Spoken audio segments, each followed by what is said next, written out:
तो स्टार्ट करते हैं। देखिए, मैंने कल आपको बताया था कि जो चैप्टर में पढ़ रहे हैं वो एक रियल नंबर नाम का चैप्टर है, ठीक है।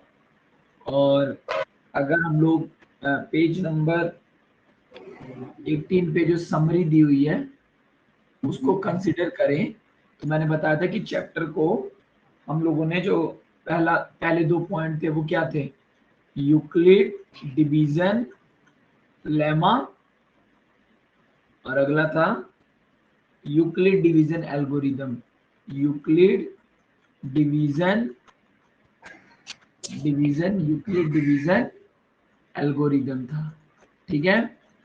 इन दोनों को हम लोगों ने नाम दिया था, ये था पॉइंट 1, ये था पॉइंट 2 था। उसके बाद जो तीसरा पॉइंट था वो था फंडामेंटल थ्योरम ऑफ अरिथमेटिक, ठीक है। हाँ, और फंडामेंटल थ्योरम ऑफ अरिथमेटिक था, जिसमें जो चौथा पॉइंट था वो वाला था कि जिसमें F P is a prime number, याद है ना, एक थ्योरम थी, है ना। Yes. तो यहाँ पे एक थ्योरम थी सर, और उसके बाद फिफ्थ पे वो था, मतलब एक ये भी एक थ्योरम ही थी, ठीक है। तो यहाँ पे थ्योरम जो थी वो थ्योरम 1.3 थी शायद, है ना। 1.3 थी और ये 1.4 थी, है ना। एक ये था। और उसके बाद अगर मैं सिक्स्थ पे बात करूं तो एक और थ्योरम है ना। और अगर मैं सिक्स्थ की बात करूं, सेवेंथ की बात करूं, एट्थ की बात करूं, ये थ्योरम है, यहाँ पर भी एक थ्योरम है, यहाँ पर भी एक थ्योरम है।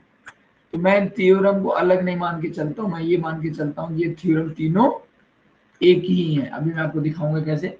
और अगर आपने समझा होगा तो आपको ये भी समझ आया होगा कि यहाँ पर भी ये, ठीक है ना, ये दोनों अलग नहीं है, ये दोनों एक ही हैं, है ना। या यहाँ पर भी समझिए, रुक जाइए। तो मैंने समझा कि एक ही है। तो मैंने बोला था सर कि ये चैप्टर टोटल 3 पार्ट्स में डिवाइड है, जिसमें ये था पार्ट 1, ये था पार्ट 2 और ये था पार्ट 3, ठीक है। तो कल हम लोगों ने स्टार्ट किया था सबसे पहले पार्ट 2। सबसे पहले हम लोगों ने क्या स्टार्ट किया था? पार्ट 2, जिसमें हम लोगों ने बोला था कि हम लोग सबसे पहले काम क्या करेंगे? कॉन्सेप्ट्स पढ़ेंगे, है ना। उसके बाद हम लोग एग्जाम्पल्स लगाएंगे। उसके बाद तीसरे नंबर पे हम लोग एमसीक्यूज करेंगे। चौथे नंबर पे हम लोग पीवाईक्यूज करेंगे, प्रीवियस ईयर क्वेश्चंस। यहाँ तक क्लियर है ना सबको? चैप्टर की एक थीम, ठीक है सर, यहाँ तक सबको क्लियर है। अब देखिए, अब हुआ क्या। अब अगर मैं आपको सीधे शुरुआत, अगर मैं इस ये वाला देखना चाहूँ, क्या कहते हैं, मैंने कल आपको, जब मैंने, अगर आप ये जो टॉपिक जो फंडामेंटल ये जो थ्योरम कल हम लोग थ्योरम 1.3 और थ्योरम 1.4 देख रहे थे, याद है कि नहीं? थ्योरम 1.3 और 1.4 देख रहे थे। और इस थ्योरम की मदद से हम लोगों ने एग्जाम्पल नंबर, अगर आप देखेंगे, एग्जाम्पल नंबर 9 किया, एग्जाम्पल नंबर 9 किया, और एग्जाम्पल नंबर 8 किया, नहीं, बस एग्जाम्पल नंबर 9 किया और थ्योरम 1.4 किया। तो मतलब एग्जाम्पल नंबर 9 ये था कि प्रूव करिए कि √3 is an irrational number. Irrational number है। मैंने √7 का बता दिया था ना आप लोगों को। और मान लीजिए मैंने आपको बताया था कि प्रूव करिए कि √2 एक इरेशनल नंबर है, is an irrational number. √2 is irrational number. तो आप लोगों को सारी बैक टू द स्टोरी याद है ना, हम लोग क्या करते थे, है ना, ठीक है। चलिए, अगर ये देखें तो यहां तक अगर सबको क्लियर है तो प्लीज राइट क्लियर। अगर यहां तक सबको क्लियर है तो प्लीज राइट क्लियर।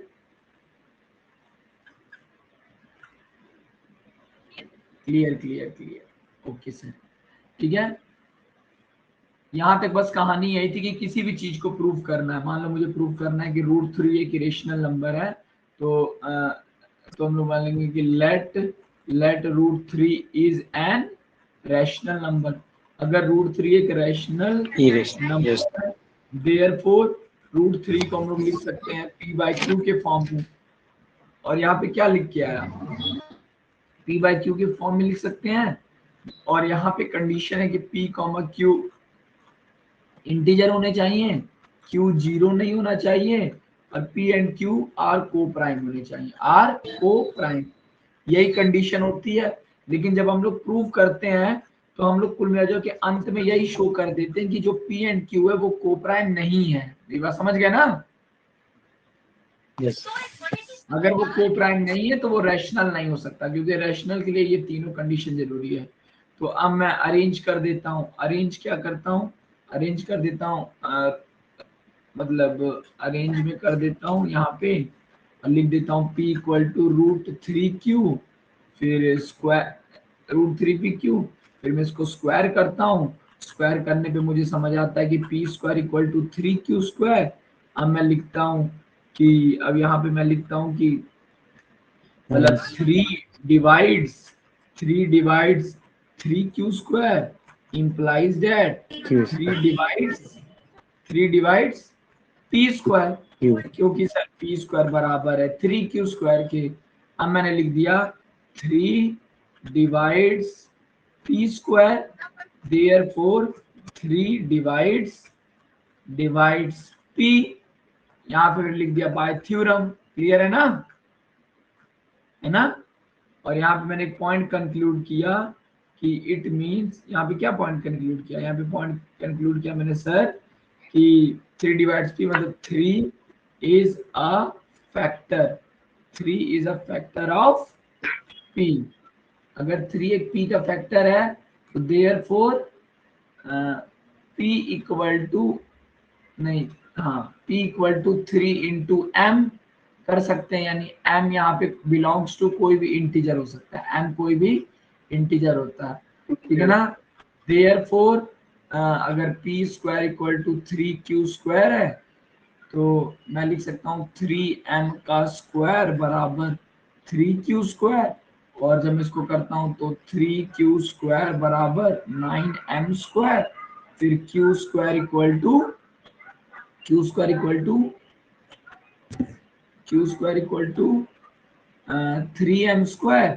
यहाँ पर भी आप लोगों को कहानी वही समझ आ रही होगी, है ना? सेम यही वाली कहानी है ना, जो ऐसे यही वाली तो कहानी फिर यहाँ आ गई, ठीक है? तो वो कहानी क्या है कि 3 डिवाइड्स 3m², तो 3 डिवाइड्स q² को क्यों डिवाइड करेगा? क्योंकि q² बराबर 3m² है, तो मतलब 3 डिवाइड्स q, और therefore 3 is a factor of q। यहाँ तक समझ गए? Yes sir. ठीक है। अब हम लोग लिखेंगे इट मीन्स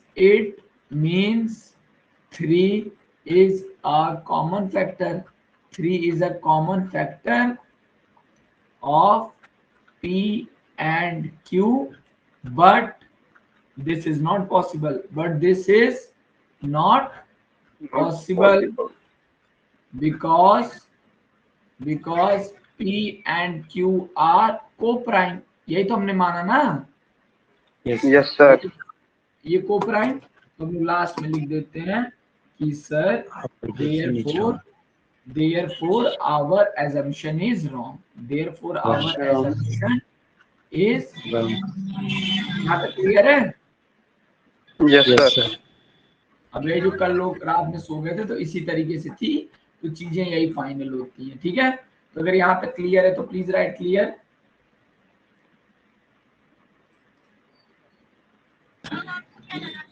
चलिए अब देखिए, अगर आप लोग देख पा रहे होंगे एग्जाम्पल नंबर 10, तो एग्जाम्पल नंबर 10 हमारे सामने दिया हुआ है सर। एग्जाम्पल नंबर 10 दिया हुआ है कि प्रूफ करिए 5 - √3 एक इरेशनल है। 5 - √3 is an irrational irrational number, ठीक है, is an irrational Yes, number, sir. ठीक है। तो मैं ये कह सकता हूँ कि फिर वही कहानी है, लेकिन इस कहानी ऐसे क्वेश्चन आएगा तो बेनिफिट है, क्योंकि ये क्वेश्चन का सोल्यूशन छोटा है, पिछले जैसा नहीं है, ये क्वेश्चन शॉर्ट में है, ठीक है।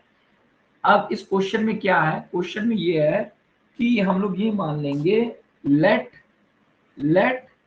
5 minus root 3 is an irrational number, is an irrational number. अगर 5 माइनस रूट 3 Sir, सर एक इरेशनल rational नंबर one. है, क्या, हाँ, हम लोग मान लेंगे कि 5 रूट 3 क्या है, एक Rational.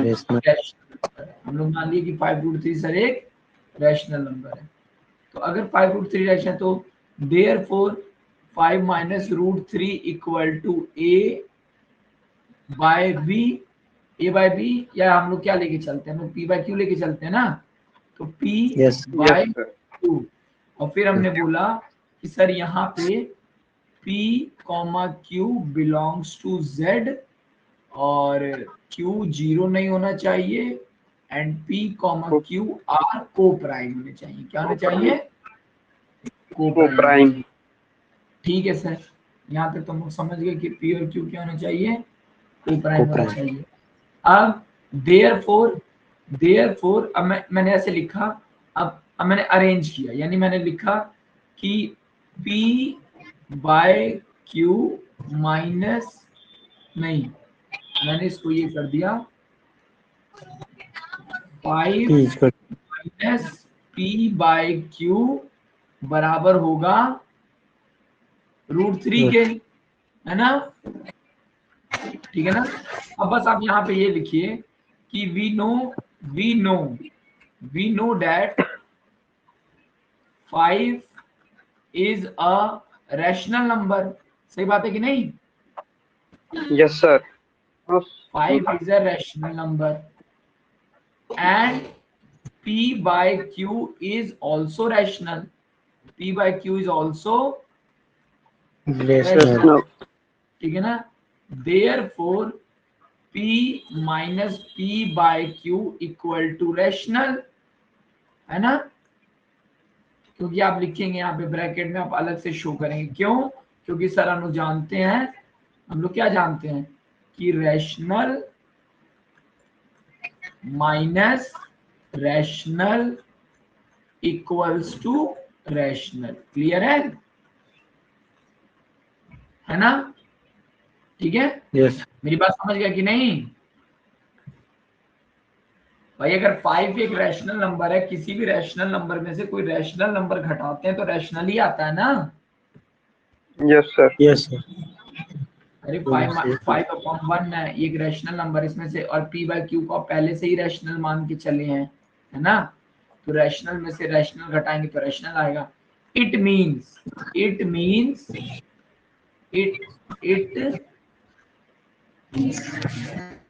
Means root 3 is rational. सही बात है कि नहीं, यस सर इसका मतलब रूट 3 इज रैशनल है, बिकॉज आप लिखेंगे because 5 minus p by q बराबर रूट 3 है ना।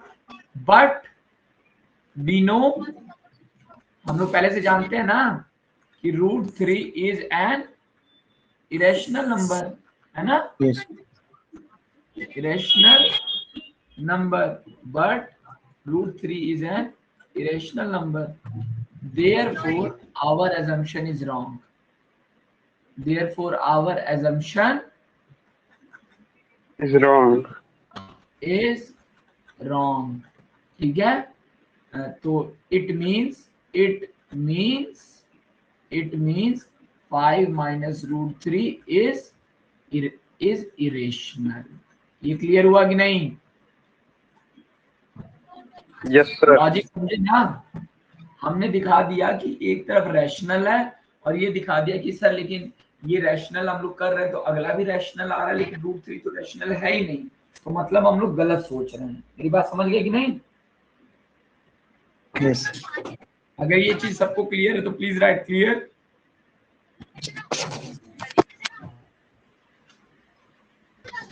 अमृता, अंकेश, दिव्यांका, ईशा, जेडी, पायल, संस्कृति, शिवांश, कशिश, श्रुति, अवंतिका।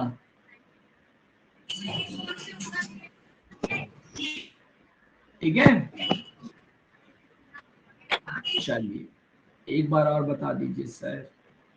हाँ चलो एक बार और एक और एग्जांपल करा दीजिए सर। हाँ कोई यस बात सर, नहीं। Yes sir, example. क्या हुआ? एक और सर एग्जांपल दूसरा क्वेश्चन चेंज कर दीजिए। हाँ हाँ क्वेश्चन चेंज कर दे रहा हूँ। ठीक है, क्वेश्चन नहीं पहले मैं एक बार समझा देता हूँ, 1 मिनट का। देखिए हम लोग क्या करते हैं, हम लोग मानते हैं कि 5 माइनस रूट 3 एक इरेशनल नंबर है, तो हम लोग सबसे पहले उसको रैशनल मान लेते हैं।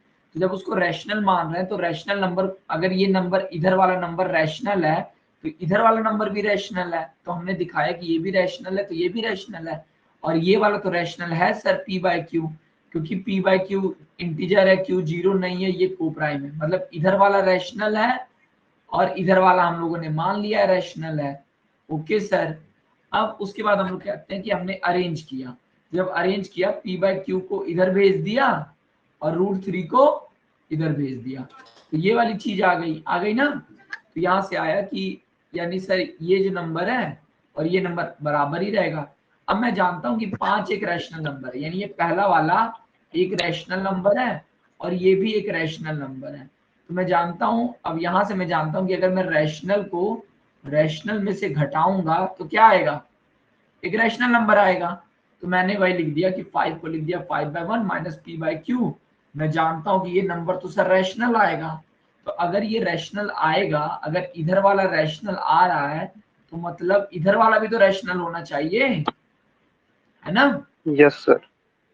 तो मैंने अब यही लिखा कि इट मीन्स रूट 3 भी एक रैशनल होगा, क्योंकि ये तो दोनों बराबर है। लेकिन अभी मैंने पीछे प्रूव किया, या मैं पहले से जानता हूं कि रूट 3 क्या है, एक इरेशनल नंबर है। रूट 3 क्या है, इरेशनल नंबर है। इसका मतलब मेरा रैशनल है ये रैशनल नहीं हो सकता। ओके क्लियर, क्लियर पायल? है। चलिए अब यहां तक क्लियर है, चलिए ठीक है। अब हम लोग, पायल क्लियर हो गया ना? चलिए अब इसी तरीके से अब देखिए, इसी तरीके से एक क्वेश्चन और अब दिया हुआ है, एग्जांपल नंबर 11। एग्जांपल नंबर 11 जिसमें बोला है कि प्रूव दैट, देखो ऐसे ही क्वेश्चन आएगा, कुछ भी कह देगा लेकिन सबकी बात नहीं बदलेगी। कह रहे कि प्रूव करिए कि 3 रूट क्या है, एक इरेशनल नंबर है। तो अब मैं क्या बोलूंगा, मैं वही यस बोलूंगा लेट मैं कर लूंगा कि जो 3 रूट 2 है वो एक रैशनल है, इज रैशनल है। रैशनल है। तो अगर वो रैशनल है तो मतलब 3, इसका मतलब क्या हुआ, इसका मतलब ये हुआ सर कि 3 रूट 2 को मैं p बाय क्यू के फॉर्म में लिख सकता हूँ, और p comma yes q sir. Belongs to integer, q does not equal to 0, और p एंड q क्या है, को प्राइम है, r को प्राइम है। को प्राइम। ये लिख, यानी मैं ये लिख सकता हूँ ना यहाँ पे कि root 2 equal to p by q, नीचे 3 लिख सकता हूँ कि नहीं, यस सर। है ना? अब मैं जानता हूं कि p बाय क्यू एक रैशनल है और 3 भी एक रैशनल है, तो मैं लिख सकता हूं हेयर, या इसको थोड़ा सा अरेंज करते हैं अलग से, तो आप ऐसे समझिए कि p बाय क्यू अपॉन 3 ऐसे लिख सकता हूं ना, है ना? तो मैं लिख सकता हूं कि here p by q is a rational, है ना? एंड जैसे 3 number. is also rational, 3 is also rational, therefore p by q by 3 equal to rational। क्योंकि रैशनल आएगा, क्यों रैशनल आएगा सर, क्योंकि मैं जानता हूं सर कि अगर मैं किसी भी rational number upon rational number करता हूं तो हमेशा एक रैशनल नंबर ही मिलता है। सही बात है कि नहीं? यस ठीक सर। है ना? तो सर अगर रैशनल नंबर को डिवाइड करके हमेशा रैशनल मिलता है, ठीक है। देयरफॉर इट मींस इसका मतलब ये हुआ ना कि रूट 2 इज आल्सो रैशनल, है ना? इसका मतलब तो सर ये हुआ रैशनल, यानी क्यों, क्योंकि sir p by q upon 3 बराबर रूट 2 है, ठीक है ना? बट बट वी नो, लेकिन हम लोग जानते हैं सर, क्या जानते हैं कि root 2 is a rational number, irrational ना, irrational number, therefore Number. our assumption is Wrong. that Sir, wrong name. root 2 is rational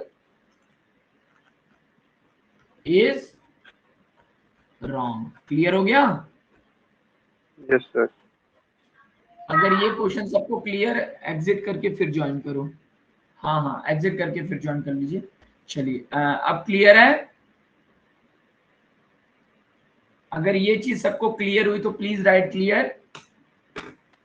Clear, sir. Clear. ठीक है, चलिए Yes, sir. क्लियर ना? ठीक है ठीक है ठीक है, बाकी सबको समझ आया ना? ठीक है, अब अगर आप देख पाएंगे, अगर मैं थोड़ा सा, यहां तक सबको क्लियर है? Yes, sir. यानी हम लोग सर पढ़ रहे थे जिसमें हम फंडामेंटल थ्योरम ऑफ अरिथमेटिक में थ्योरम 1.3 पढ़ ली, थ्योरम 1.4 पढ़ लिया कि नहीं? ठीक है ना? ठीक है, मैंने आपको सबसे पहले वो चीज उठाई है चैप्टर में जिसके आने के चांस सबसे ज्यादा है। ओके, अब अगर आप यहाँ पे देख पाएंगे तो हम लोगों ने सर पॉइंट नंबर 3 क्लियर किया, 3 क्लियर किया, पॉइंट किया sir. Yes, sir. Theorem 1.3 clear की सर। थ्योरम 1.4 क्लियर की सर। इसके कॉन्सेप्ट क्लियर हो गए सर। इसके एग्जांपल क्लियर हो गए सर, हो गए ना? Yes, sir. अब एक बार इसकी अच्छा, यहाँ पे एक और पॉइंट था ना, एग्जांपल एंड एक्सरसाइज, है ना? ठीक है, अब एक बार इसकी एक्सरसाइज देख लेते हैं। ठीक है, अब देखिए, अब अगर हम लोग आगे बढ़े तो हम लोग देख पाएंगे। ठीक है, श्रुति, ईशा, आप लोगों को समझ आ रहा है कि नहीं? अवंतिका, पायल, क्लियर है आप लोगों को? Yes sir, okay okay okay okay okay okay okay okay, चलिए ठीक है ठीक है ठीक है। अब देखिए, अब क्वेश्चन देख लेते हैं। अगर मैं एक्सरसाइज 1.3 देखूं, और वो शिवांश एंड कशिश, आपको स्क्रीन विजिबल हो रही है?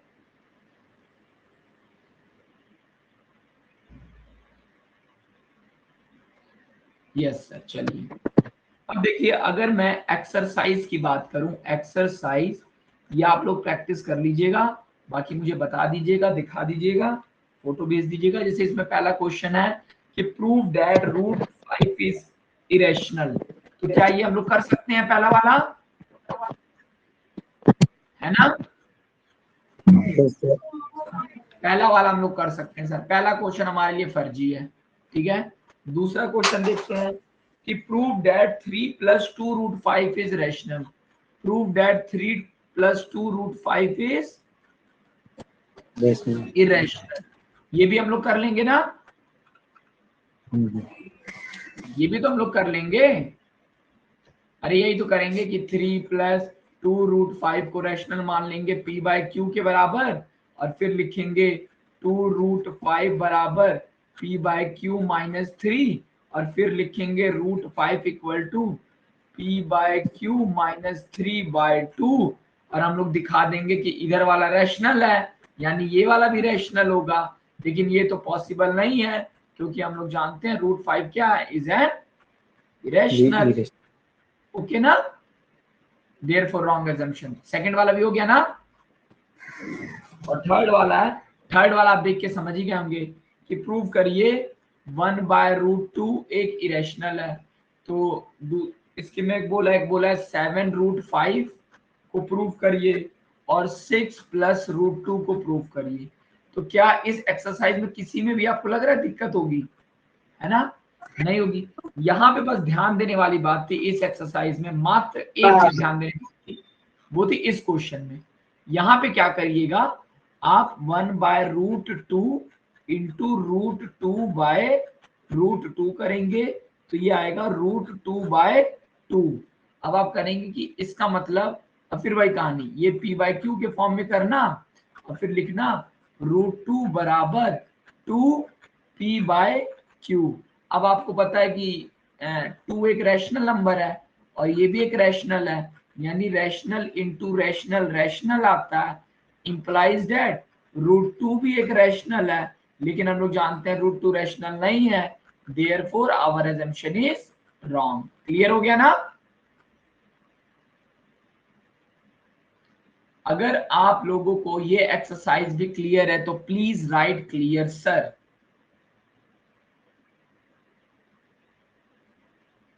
Yes sir clear. चलिए ठीक है। अगर आपको ये वाला कॉन्सेप्ट और ये वाला पार्ट बेहतरीन तरीके से समझ आया है तो एक बार लिख दो बेहतरीन, ताकि मुझे पता चल जाए कोई गुंजाइश नहीं है, सबको अच्छे से समझ आ गया, बेहतरीन। ठीक है, और जिसको नहीं आया होगा वो दोबारा मुझसे मैसेज वगैरह करके मुझसे पूछ सकता है। ठीक है ठीक है।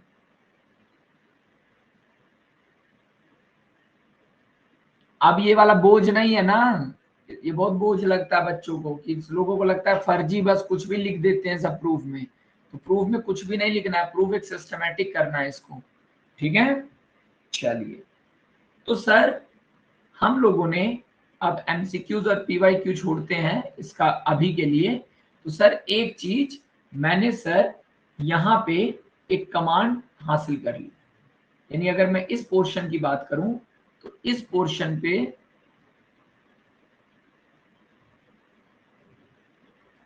यानी ये रीजन कि मैंने मास्टरी गेन कर ली ना, ये रीजन सर मेरा क्लियर हो गया, ये पार्ट मेरा क्लियर है। ओके, चलिए अब हम लोग उठाते हैं पार्ट 3। अब हम लोग पीछे पढ़ेंगे पार्ट 3 के। Now our is target to solve part 3। चलिए अब देखिए, इसको सेव कर देते हैं।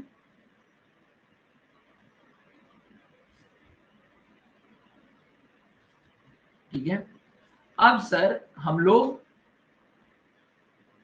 पार्ट 3 करते हैं। ठीक है, ready for the part 3? Please right ready.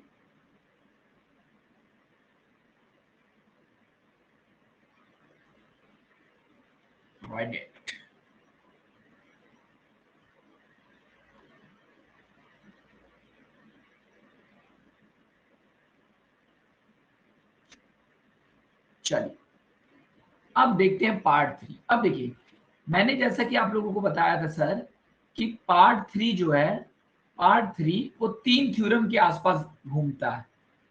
Point number 6, point number 7, point number 8। अगर आप ये समरी खोल लें तो जरा समरी में, समरी आप खोलिए जरा, पेज नंबर 18 पे समरी दी हुई है, वो समरी अपने सामने रखिए। ठीक है, पार्ट 3 पेज नंबर 18 पे एक दी हुई है समरी, और इस समरी को हम लोग समझने की कोशिश करते हैं। ठीक है, अब यहाँ पे इसने देखिए क्या बोल रहा है, यहाँ पे अब ये हम लोग थ्योरम देखते हैं जो कि थ्योरम है। और अगर मैं ध्यान से समझने की कोशिश करूं तो मान लो मैं अब आपको बताने जा रहा हूं थ्योरम, जो एनसीईआरटी के हिसाब से थ्योरम है 1.5, थ्योरम नंबर 1.5 एनसीईआरटी के हिसाब से जो कि है सर थ्योरम नंबर 1.5। अब इस थ्योरम को समझने की कोशिश करते हैं। अब यहाँ पे सर लिखा हुआ है कि let x be a rational number. अब देखो यहाँ क्या लिखा है, let x be a rational number. Okay, हम समझ गए, अगर x एक रैशनल नंबर है मतलब x को लिखा जा सकता है p/q के फॉर्म में। ये लाइन यही कहना चाहती है। ठीक है, let x be a rational number. आगे लिखा है whose decimal expansion terminates, whose decimal expansion terminates। चलिए सर, अब इस लाइन को कहने का मतलब ये हुआ हुज डेसिमल एक्सपेंशन टर्मिनेट, मतलब जैसे अगर मैं 2/5 लिखा हुआ है, तो अगर मैं 2/5 करूंगा तो 5 पॉइंट लगा के यहाँ 0 लगा दूंगा, फिर 5 4 जा 10, 5 4 जा 20 हो गया, ये कट गया ना, तो ये 0.4 आया। तो 0.4 आने का मतलब क्या हुआ, ये खत्म हो गया। अब इसके आगे तो कुछ नहीं होगा ना, रिमाइंडर 0 आ गया। या सर अगर मैं मल्टीप्लाई कर दूं जैसे 5/4 को, रुक जाओ, जैसे 5/4 को मैं डिवाइड कर दूं, ये एक रैशनल नंबर है, तो अगर मैं डिवाइड कर दूं 5 को 4 से, तो 4 1 जा 4, 1.0, 4 2 जा 8, 2 0 और 4 5 जा 20, ये कट गया। यानी सर यहाँ पर भी ये खत्म हो गया, खत्म हो गया, ये भी खत्म हो गया। तो हुज डेसिमल एक्सपेंशन टर्मिनेट, ये चीज क्लियर हो गई ना। डेसिमल एक्सपेंशन टर्मिनेट होने का मतलब ये हुआ सर कि अब इसके आगे ये सॉल्व नहीं हो सकता, रिमाइंडर 0 आ गया। यानी कुल मिला जुला के ये इस लाइन का अगर अर्थ ये है, तो इस लाइन का अर्थ है कि जो रिमाइंडर है वो 0 आ गया। रिमाइंडर क्या आ गया, 0 आ गया। ठीक है सर, ये भी लाइन क्लियर हो गई। तो आगे कह रहा है कि अगर ये चीजें हो रही हैं, अगर ये दोनों चीजें हैं, अगर let x be a rational number जिसका डेसिमल एक्सपेंशन टर्मिनेट, तो ये कह रहा है कि देन, ये कह रहा है कि then x can then x can then x can be expressed in form of p by q, ठीक है ना, and the prime factorization of q, क्या गया p by q, जहां पे अब भाई p by q के फॉर्म में क्या है, तो यहाँ पे p कॉमा q क्या है, r को प्राइम, ये भी समझ आ गया सर, मतलब इसमें तो कुछ कहने वाली बात नहीं है। वो कह रहा है कि किसी भी नंबर को जिसका डेसिमल एक्सपेंशन है टर्मिनेट, यानी कह रहा है कि वो ये कहना चाह रहा है कि जो टर्मिनेट होता है, जैसे 0.4 है, तो वो ये कह रहा है कि 0.4 को इस तरीके से लिखा जा सकता है। तो देखो then x can be represent in the form of, नहीं यहाँ पे थोड़ी सी चीजें अलग है, मैं आपको बता रहा हूँ क्लियर, इसको मत आप समझो अभी जी, समझो। वो कह रहे हैं कि पी और क्यू के फॉर्म में लिखा जा सकता है, और जो Q होगा वो होगा Q 2 पे पावर n और 5 पे पावर m के फॉर्म में होगा। Q जो होगा वो किस फॉर्म में होगा, 2 पे पावर m और 5 पे पावर m में होगा। ध्यान देने वाली बात ये होगी सर यहाँ पे कि जो n और m होगा वो इंटीजर होंगे, जो कि नेगेटिव नहीं होंगे।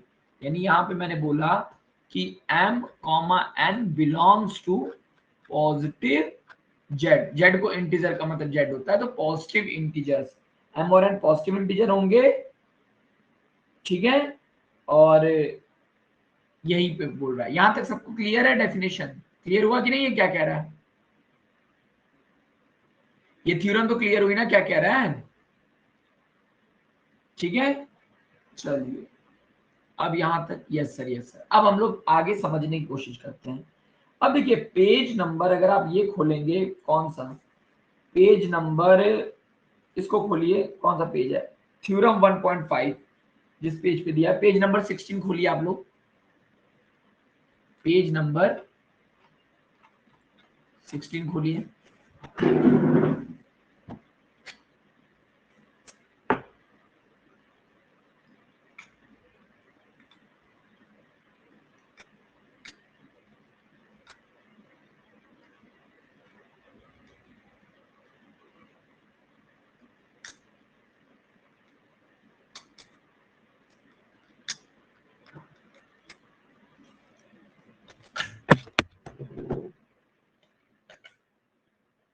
चलिए सब लोगों ने खोल लिया पेज नंबर 16, यस सर।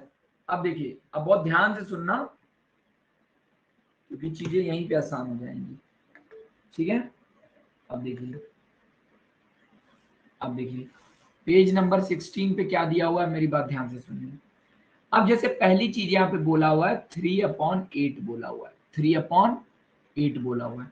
तो आप देखिए, तो 3/8 को अगर मैं समझने की कोशिश करूं सर, अगर मैं 8 को ऐसे करूं तो 2 2 4 जा 8, 2 2 जा 4 और 2 1 जा 2, यानी मैं 8 को लिख सकता हूं सर 2 का क्यूब और ऊपर लिख सकता हूं 8, सॉरी ऊपर क्या लिख सकता हूं 3, ऊपर लिख सकता हूं 3। अब मैंने क्या किया, मैंने एक सिंपल सा दिमाग लगाया कि एक काम करता हूं सर, अगर यहां पे सर बोला क्या था, अगर आप पीछे देखें तो बोला था let x be a rational number. तो लेट एक्स मान लेते हैं कि जो ये 3/8 है ये x है, तो क्या ये रैशनल नंबर है सर। क्यों? क्योंकि 3,8 बिलोंग्स टू इंटीजर है, 8 0 के बराबर नहीं है, और 3 और 8 क्या है, को प्राइम है। ठीक है सर, यानी let x be a rational number whose decimal expansion terminates, whose decimal expansion terminate, यानी इसका कहने का मतलब ये हुआ सर डेसिमल एक्सपेंशन टर्मिनेट। अब देख लेते हैं इसका डेसिमल हो रहा है कि नहीं। तो मैंने क्या किया, 3 को अंदर लिया, 8 को यहाँ लिया, पॉइंट लगाया 0, 8 3 जा 24, यहाँ पे 6 लिखा है, फिर 0, 8 7 जा 56, फिर यहाँ पे 4 आया, फिर 8 5 जा 40 किया, ये कट गया, तो यहाँ पे रिमाइंडर 0 आ गया, यहाँ पे रिमाइंडर 0 आ गया। तो यानी ये दूसरा पॉइंट भी तो हो गया ना, हुज, यानी यहाँ पे ये वाला भी हो गया कि डेसिमल एक्सपेंशन टर्मिनेट तो हो रही है सर, डेसिमल एक्सपेंशन टर्मिनेट हो रही है, ये वाली बात भी क्लियर हो गई सर। तो आगे बोला है कि अगर उसका डेसिमल एक्सपेंशन टर्मिनेट हो रहा है, तो सर पहला वाला बात हो गया कि let x be a rational number ले लिया था 3/8, डेसिमल एक्सपेंशन टर्मिनेट मतलब खत्म हो जा रही है सर, रिमाइंडर 0 आ गया, रिमाइंडर 0 आ गया सर, रिमाइंडर 0 आ गया सर।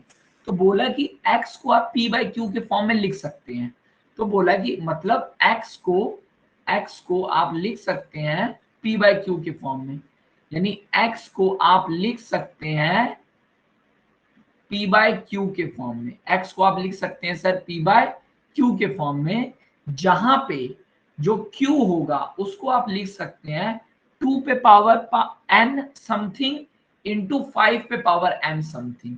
तो यहाँ पे हमने देखा इसको लिखा 2 पे पावर 3, अब 5 तो दिया हुआ नहीं है, लेकिन मैंने यहाँ पे लिख दिया इंटू मैंने लिख दिया 5 पे पावर 0। तो मैं समझ गया कि सर 3/8 को मैं लिख सकता हूं 3/2 पे पावर 3 इंटू 5 पे पावर 0, जहां पे 3,0 जो है, क्योंकि ये पॉइंट दिया था ना, पॉइंट ये दिया था कि ये दोनों पॉजिटिव इंटीजर होने चाहिए।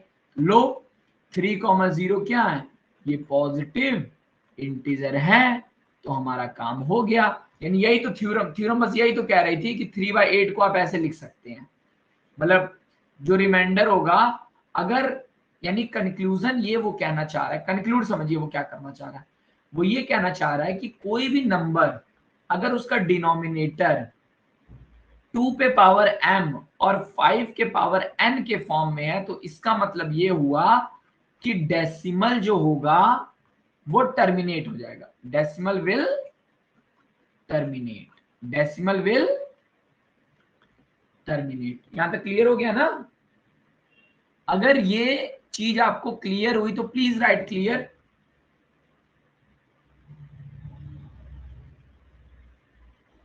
नहीं क्लियर है तो लिख देना नॉट क्लियर, कोई दिक्कत नहीं है, लेकिन अगर समझ आया तो समझिए।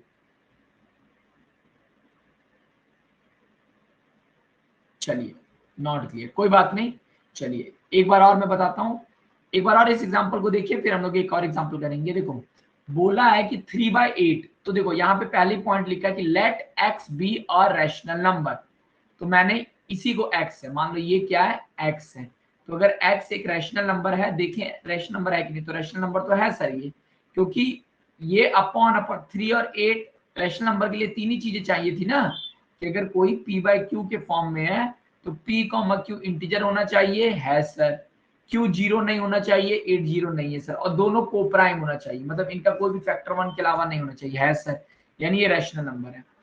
तो पहला बोला है कि let x be a rational number whose decimal expansion terminate, यानी जिसका डेसिमल एक्सपेंशन खत्म हो जाए, टर्मिनेट मतलब होता है खत्म होना, जिसका डेसिमल एक्सपेंशन टर्मिनेट हो जाए। तो सर यहाँ पे मैंने देखा जब इसको डिवाइड किया 8 को 3 से, तो मैंने देखा कि ये जो नंबर आ रहा है डेसिमल एक्सपेंशन, तो ये डेसिमल एक्सपेंशन टर्मिनेट हो रहा है ना, ठीक है सर, डेसिमल एक्सपेंशन टर्मिनेट हो रहा है। तो बस उसने एक सिंपल सी बात की कि अगर किसी का भी डेसिमल एक्सपेंशन टर्मिनेट हो रहा है तो जो x नंबर है उसको आप ऐसे लिख सकते हैं p बाई क्यू के फॉर्म में, x को आप लिख सकते हैं सर इस फॉर्म में p बाई क्यू के फॉर्म में, जिसमें x को आप लिख सकते हैं p बाई क्यू के फॉर्म में, जिसमें जो q होगा q यानी जो ये q है, अब q यही q है ना, तो p बाई क्यू के फॉर्म, और q को आप लिख सकते हैं 2 पे पावर 3 इंटू 5 पे पावर समथिंग के फॉर्म में, इंटू 5। अब यहाँ पे आप देख रहे होंगे आगे कुछ आ ही नहीं रहा, तो मैंने 5 पे पावर 0 लिख दिया।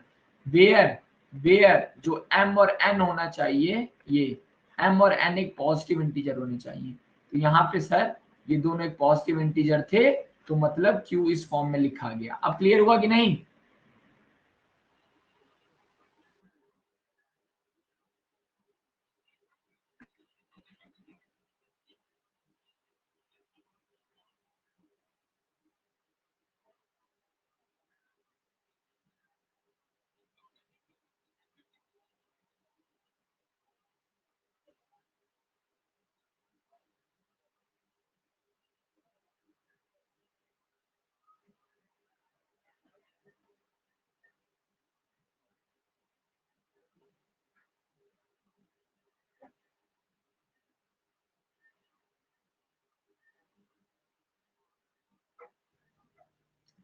M I Audible?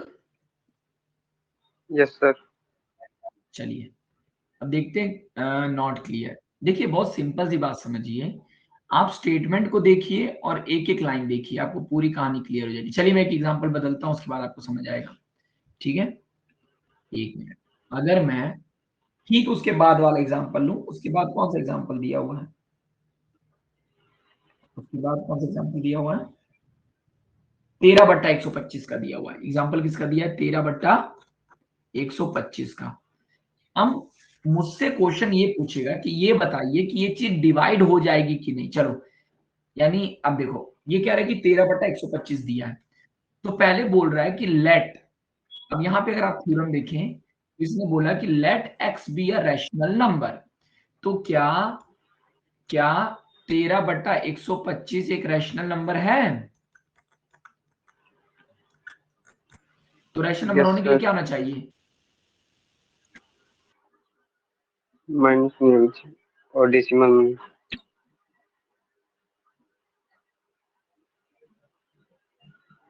मैं बोलूं कि let x be a rational number, तो वो एक्स नंबर यही है, देयरफॉर एक्स इक्वल टू 13/125 एक रैशनल नंबर है।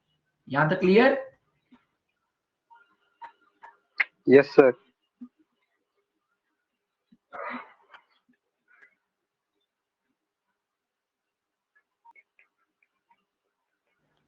डेसिमल एक्सपेंशन टर्मिनेट होने का ये मतलब हुआ सर कि अगर मैं, देखो डेसिमल, एक सर बोर्ड नहीं दिख रहा है कुछ भी।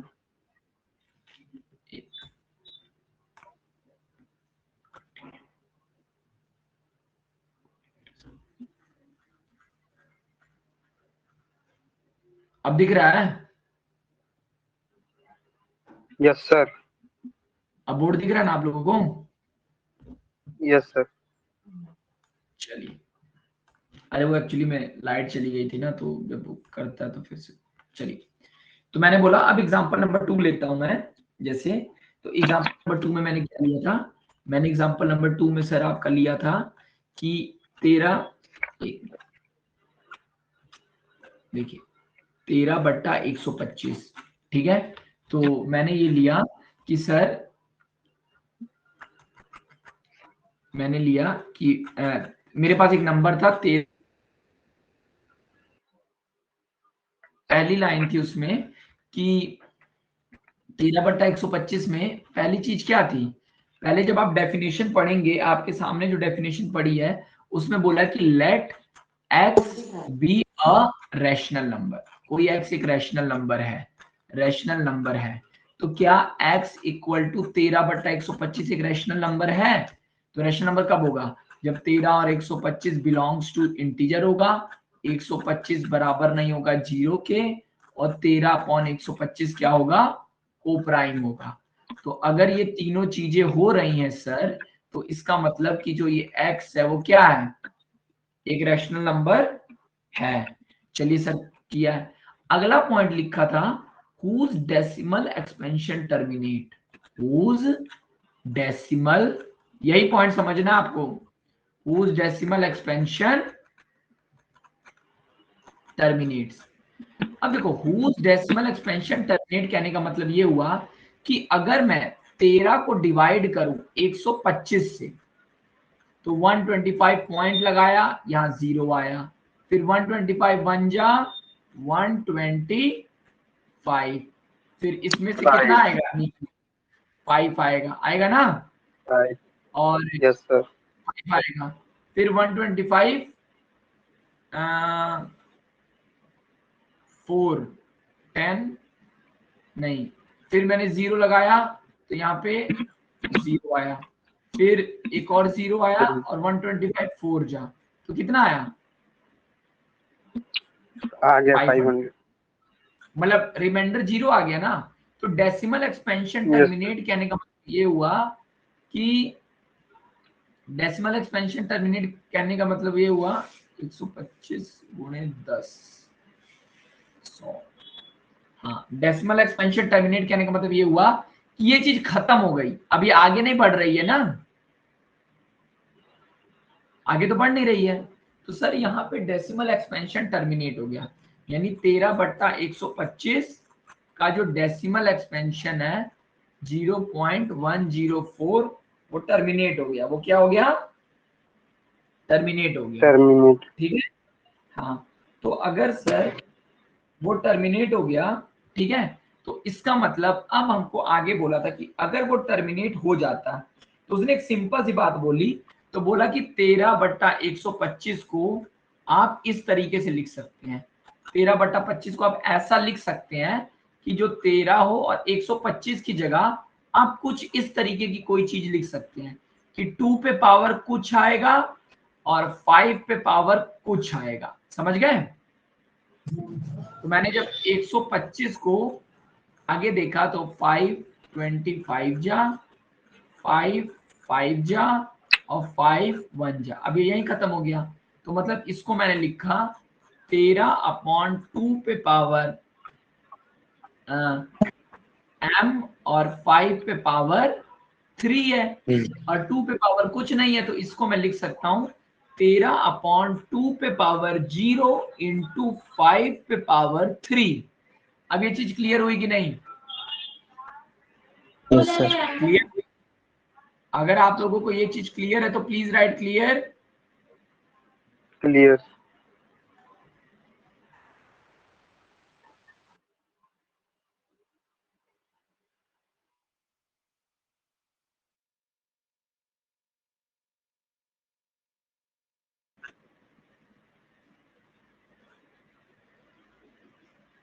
ये वाला आप लोगों को क्लियर हुआ ना? पहला वाला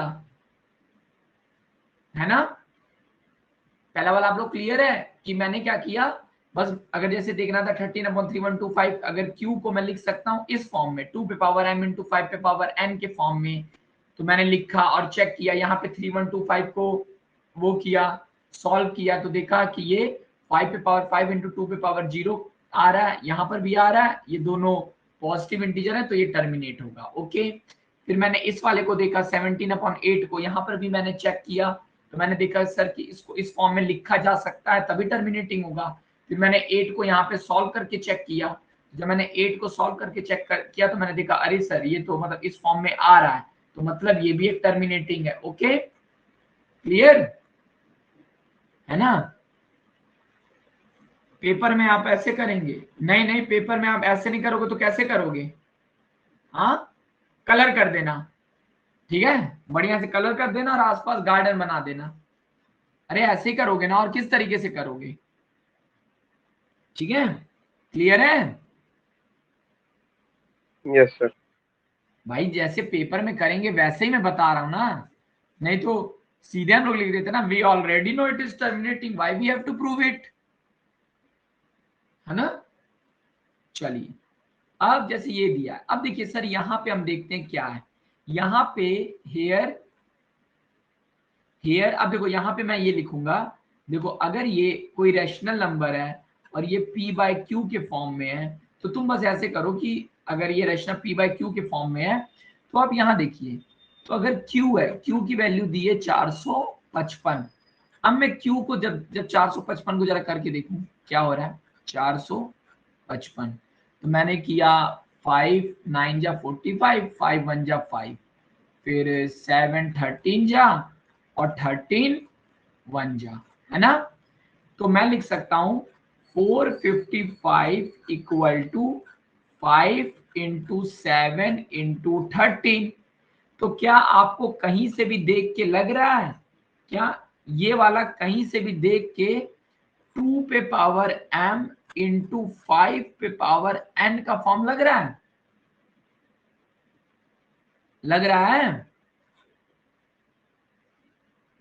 भाई? नो मान लो यहाँ पे 2 पे पावर 0 होता, तो सर ये वाला तो दिख रहा है, समझ आ रहा है, ये वाला तो सर दिख रहा है, समझ आ रहा है, 2 पे पावर m का एक फॉर्म दिख रहा है, 5 पे पावर n का भी एक फॉर्म दिख रहा है, लेकिन ये जो बीच में दोनों आ जा रहे हैं, ये जो दोनों सर बीच में आ जा रहे हैं, ये दोनों क्या दिखा रहे हैं, इसका मतलब सर हुआ कि देखो, अब मैं लिखूंगा here here q is not, या क्यू के बगल में हम लोग ब्रैकेट ऐसे लिख सकते हैं, हेयर क्यू ब्रैकेट में 455, ठीक है ना, is not in the form of 2 पे पावर m इंटू 5 पे पावर n, और ब्रैकेट में आप क्या दिखाएंगे, आप लिखेंगे कि 2 पे पावर 0 इंटू 7 इंटू 13 इंटू 5 पे पावर 1 के फॉर्म में, ठीक है ना, is not in the form of ये, therefore it is non terminating. ये क्या है, non it is terminating. Non terminating by, कैसे, बाय थ्योरम। समझ गए ना, अब क्लियर हुआ है आप लोगों को? No no sir, no sir, no sir, क्यों क्लियर नहीं हुआ आप सर वो लोगों को? पहले कहने थे, पहले अच्छा अच्छा क्या है ठीक, सर? ठीक है ठीक है ठीक है, अब क्लियर है कि नहीं? Yes sir clear. चलो यहां तक आप लोग क्लियर हो। अच्छा अगर आप देखें, मुझे जरा ये वाला बताइए, ये वाला बताइए कि ये होगा कि नहीं टर्मिनेटिंग। यहाँ पे अगर मैं लिखूं 15/1600, 15/1600 होगा कि नहीं? होगा। बस यही तो करना है यार। देख लो। कैसे हो तुम, बहुत तेज बोल रहे हो आंसर, लग रहा है तुम्हारे पास एक अलग थ्योरम है कोई, है ना। सर कर रहे हैं, रुक जाइए। 2 800 किया, फिर 2 400 किया, ठीक है, फिर 2 200 किया, फिर 2 100 किया, फिर 2 50 किया, फिर 2 25 किया, फिर 5 1 किया, फिर 5 1 किया, यानी 1600 को मैं लिख पा रहा हूँ 1 2 3 4 5 6 6, तो 2 पे पावर 6 इंटू 5 पे पावर 2 के फॉर्म में, ठीक है ना। तो ये तो सर हो गया, क्योंकि सर 1600 यहाँ पे can be written in the form of 2 पे पावर m इंटू 5 पे पावर n के फॉर्म में लिखा रहा है, जहाँ पे n की वैल्यू है 6, n की वैल्यू है 2, दोनों पॉजिटिव इंटीजर है, therefore it will terminate, it will terminate. यहाँ तक क्लियर है? क्लियर है ना बच्चों? यस। देखो जल्दबाजी में आंसर मत दीजिएगा, क्योंकि इंसान सबसे बड़ी गलती तभी करता है जब वो जल्दबाजी में करता है, ठीक है। और जिनको पेपर में एमसीक्यू मिलते हैं, याद रखो उनके अंदर तो धैर्य रहना बहुत जरूरी है। एमसीक्यू करने वाले बच्चे कभी भी जल्दबाजी नहीं करते हैं, ठीक है। चलो यहाँ तक हम लोगों को क्लियर हो गया। अच्छा अब एक और दिया है, अब ये देखो, अब ऐसा क्वेश्चन भी दे सकता है एमसीक्यू में यस नो करके। जैसे मान लो ये वाला क्वेश्चन दिया हुआ है, क्या क्वेश्चन था 23, ये वाला जो 6th वाला क्वेश्चन है, 6th वाला, ठीक है। ये क्या बोला है कि 23 अपॉन 2 पे पावर 3 इंटू 5 पे पावर स्क्वायर, ये टर्मिनेटिंग होगा कि नहीं होगा बताओ, ये टर्मिनेटिंग होगा कि नहीं होगा। दिव्यांका ने कहा होगा, बाकी लोग अमृता, अंकेश, दिव्यांका, ईशा, जेडी, पायल, संस्कृति, शिवांश, कशिश, होगा। सर सिंपल सी बात है होगा, क्योंकि डिनोमिनेटर सिर्फ 2 पे पावर m और 5 पे पावर n के फॉर्म में दिख रहा है, तो सर ये होगा, ठीक है। और ये जो उसी में अगला 7th वाला दिया हुआ है 129 अपॉन क्या दिया है 2 पे पावर 2 इंटू 5 पे पावर 7 इंटू 7 पे पावर 5, ये होगा कि नहीं।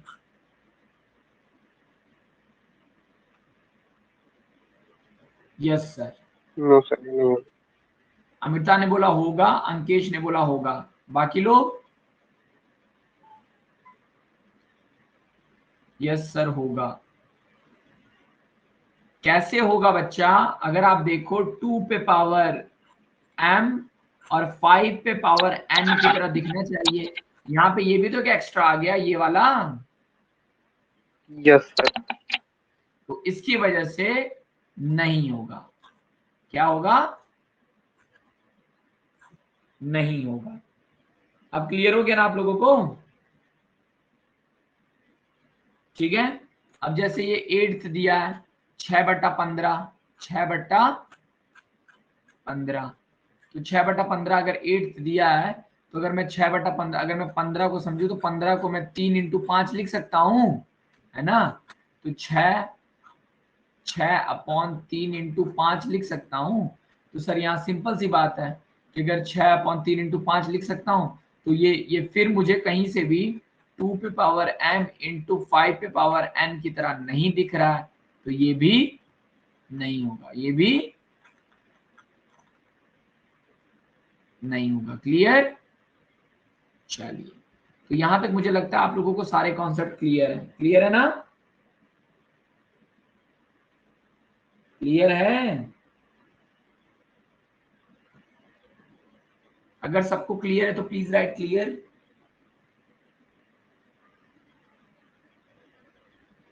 Clear clear clear clear clear.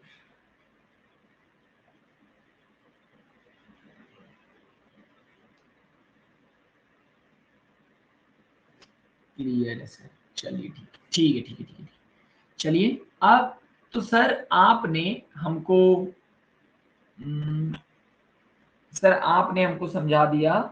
अगर मैं पॉइंट की बात करूं तो सर आपने मुझे समरी का पॉइंट नंबर 6 समझा दिया, ठीक है सर। लेकिन समरी में एक पॉइंट 7 भी दिया हुआ है, एक पॉइंट 8 भी दिया हुआ है सर, 2 पॉइंट और दिया है ना, ठीक है।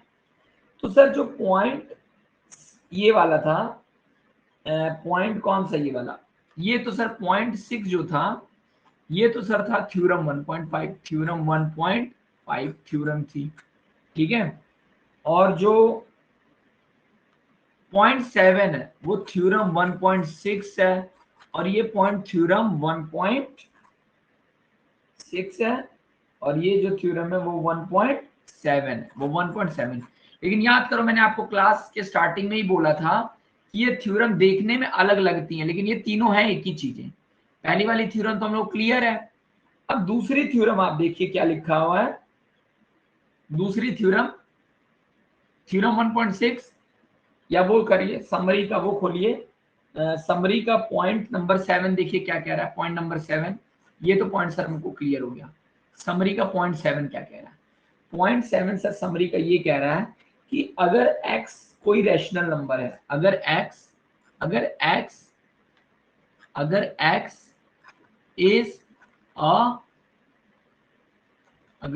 इज अ रैशनल नंबर, अगर x एक रैशनल नंबर है, ठीक है ना, और जो q है, कह रहा है x अगर रैशनल नंबर है और जो q है उसको लिखा जा सकता है and q is of form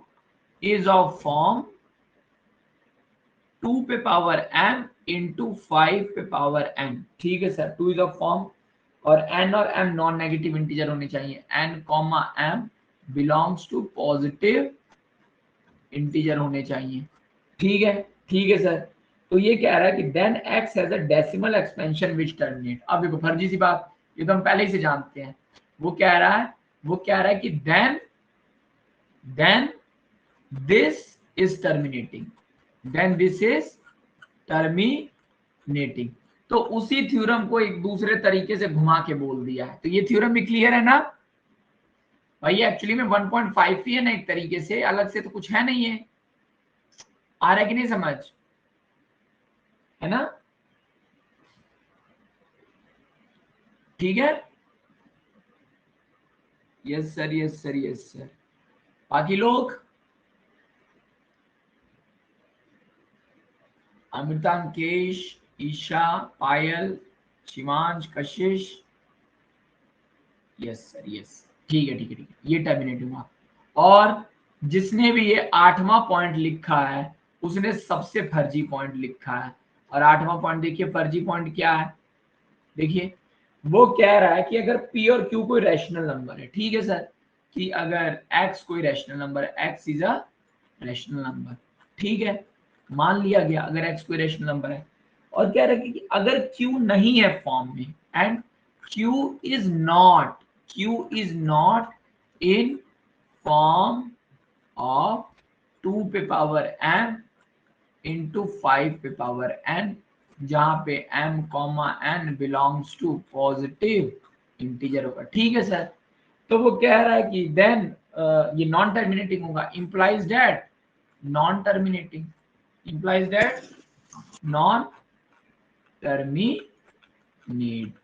clear हुआ कि नहीं? क्लियर हो गया बच्चों?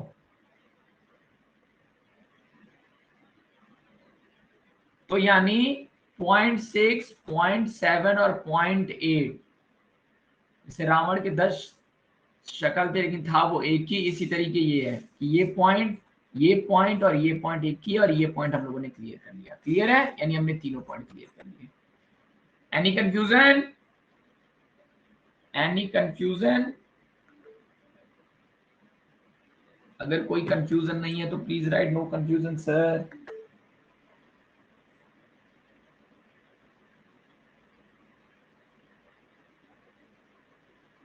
चलिए, नो कंफ्यूजन, ओके। चलिए, यहां तक सर हम लोगों को क्लियर हो गया, ठीक है। अब अगर मैं कहानी में एकदम शुरू में जाऊं, जहां से मैंने कहानी स्टार्ट की थी, तो सर कहानी, फिर वो पेज गायब हो गया। चलिए, तो कहानी में सर आपने जो बताया था, तो जब आप देख पा रहे होंगे, पीछे कर पा रहे होंगे, तो आप लोगों को समझ आ रहा होगा कि सर ये जो चैप्टर था, ये जो 3 पार्ट में डिवाइड था सर, पार्ट 1, पार्ट 2 और पार्ट 3। तो पार्ट 2 तो हमने समझ लिया था, और इसको डेडिकेटेड थी एक्सरसाइज 1.3 डेडिकेटेड थी। और जो पार्ट 3 था सर, इसको डेडिकेटेड एक्सरसाइज है 1.4, है कि नहीं? 1.4 में पहला वाला क्वेश्चन तो सर हमको समझ आ गया, दूसरा क्वेश्चन, तीसरा क्वेश्चन भी वही है, ठीक है ना। अब जैसे तीसरा वाला बोला है कि द फॉलोइंग रियल नंबर है, डेसिमल एक्सपेंशन दिया हुआ है, तो बताइए कि वो रैशनल होगा कि नहीं, और अगर रैशनल है तो और प्राइम फैक्टर उसके कैसे होंगे। तो मतलब कुल में जो, अब जैसे पहला वाला दिया है, तो पहला वाला जैसे दिया हुआ है, तो हम लोग सीधे बता सकते हैं कि सर ये टर्मिनेटिंग अगर है, ठीक है, अगर टर्मिनेटिंग है तो पी बाई क्यू के फॉर्म में, बस आप ये अगर मतलब वो ये कहना चाह रहा है कि सर वो 2 पे पावर m इंटू 5 के पावर n के फॉर्म में नहीं है तो वो टर्मिनेटिंग नहीं है, मेरी बात समझ गए कि नहीं?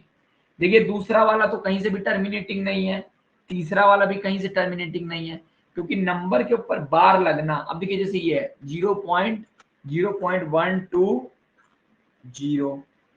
1200 12000 1240, तो ऐसे कभी भी नंबर आएंगे तो ये तो नॉन टर्मिनेटिंग सीधे पता चल रहा है, ये तो खत्म होने वाले ही नहीं है। तभी तो आगे ऐसे डैश डैश डैश लगाया है, तो इसका तो ये तो नॉन टर्मिनेटिंग है ही सर। और ये बोला कि 43.123 से लेके 9 तक, फिर बार लगा है। बार लगने का मतलब ये हुआ कि 43.1234 से 9, फिर 1234 से 9, फिर 1234 से 9, फिर 1234 से 9। ये क्लियर हो गया कि नहीं? क्लियर है? ठीक है, तो इस तरीके से हम लोगों ने अपनी पार्ट 2 ये पार्ट 3 भी फिनिश कर लिया। क्लियर है ना? Okay okay sir. तो अच्छा बताइए, ये मेथड जो मैंने यूज कर रहा रिवीजन कराने का, ये राइट मेथड आपको लग रहा है ना? अगर आपको ये राइट मेथड ऑफ रिवीजन लग रहा है तो प्लीज राइट RIGHT राइट। हाँ देखो ऐसे हम लोग करते करते ना 10 चैप्टर रिवाइज कर लेंगे, आपको पता नहीं चलेगा। ठीक है, चलिए तो इस चैप्टर का मैंने दो हिस्से, बड़े बड़े हिस्से खत्म कर लिए। ठीक है, दो बड़े बड़े हिस्से खत्म कर लिए, यानी चैप्टर मेरा जो चैप्टर था सर मेरा, चैप्टर मेरा 3 हिस्सों में बटा था। 3 हिस्सों में सर मेरा चैप्टर बता था, जिसमें मैंने आपके 2 हिस्से खत्म कर लिए। यानी एक हिस्सा सर पार्ट 2 मैंने खत्म कर लिया, ठीक है सर, और एक हिस्सा मैंने पार्ट 3 खत्म कर लिया। एक हिस्सा मैंने पार्ट 3 खत्म कर लिया है। ठीक है, तो और इन दोनों पार्ट के सर अगर मैं थोड़े से ध्यान से देखूं तो इन दोनों पार्ट के मैंने क्या क्या लगाए? इन दोनों पार्ट के मैंने एग्जाम्पल लगा लिए। अरे यार, इन दोनों पार्ट के मैंने एग्जाम्पल लगा लिए, मैंने एक्सरसाइज लगा ली, मैंने एग्जाम्पल लगा लिए सर, मैंने एक्सरसाइज लगा ली, मैंने इस वाले पार्ट का कॉन्सेप्ट भी देख लिया, इस पार्ट का मैंने कॉन्सेप्ट भी देख लिया। क्लियर है ना? ठीक है, ओके सर। चलिए बाकी अगली क्लास में हम लोग डिस्कस करेंगे जो ये था, ये पहला वाला पार्ट नहीं था, जो पार्ट 1 है उसको डिस्कस करेंगे। ओके, तो आप एक काम करिएगा, बस आप इतना काम कर लीजिएगा कि जो भी एक्सरसाइजेज 1.3 और 1.4 है इन दोनों को आप रिवाइज कर लेना। ओके ओके सर, चलिए ठीक है। बाकी की क्लास कब होगी मैं टाइमिंग आप लोगों को मैसेज कर दूंगा। ठीक है, और बाकी बाकी एक चैप्टर मैं रिवाइज करा रहा हूँ, फिर शाम को मैं इसका वो खत्म करवा दूंगा, क्या पार्ट 1 खत्म करा दूंगा, तो आप कंटिन्यू रहिएगा। और बाकी प्रगति मैम आपको क्वाड्रेटिक और वो AP रिवाइज करा देंगे, आप वहां पे देख लीजिएगा। ओके, उनके क्लास की टाइमिंग वो मेंशन कर देंगी, बाकी आप लोग कर लीजिएगा। ओके, और अगर आपको 9 चैप्टर 6 दिन में खत्म करने हैं बढ़िया से, तो प्लीज कंसिस्टेंट रहिए, क्योंकि इतना आसान छोटा काम नहीं है ये, लेकिन हम लोग क्वेश्चन बाय क्वेश्चन एक एक कॉन्सेप्ट समझेंगे। ठीक है, अच्छा अगर ये अभी तक आपको पिछली बार से थोड़ा सा बेटर समझ आया तो please right better than before लिखो एक बार। अच्छा मैम टेस्ट लेंगी, कोई बात नहीं, बेटर देन बिफोर। ओके, चलिए ठीक है। चलिए, और अगर मैम टेस्ट लेंगी तो मतलब वो अच्छे क्वेश्चंस आपको देंगी, तो आप एक काम करिएगा, कम से कम उनकी क्लास में प्रेजेंट रहिएगा। ओके, देखो जो लोग रहते हैं उनको बेनिफिट मिलता है, लेकिन 4-5 लोग ऐसे हैं जो रेगुलर नहीं रहते हैं, तो उनको नुकसान होगा इस चीज का। अभी नहीं पता चलेगा लेकिन होगा। सर अब रात में क्लास होगा? हाँ मेरी क्लास मोस्ट प्रोबेबली रात में ही होगी, बाकी मैम की क्लास हो सकता है पहले हो। ठीक है, चलिए बाकी आप लोग बस रिवाइज करते रहिए। ओके ठीक है, ओके सर, चलिए ओके, फिर बाय बाय।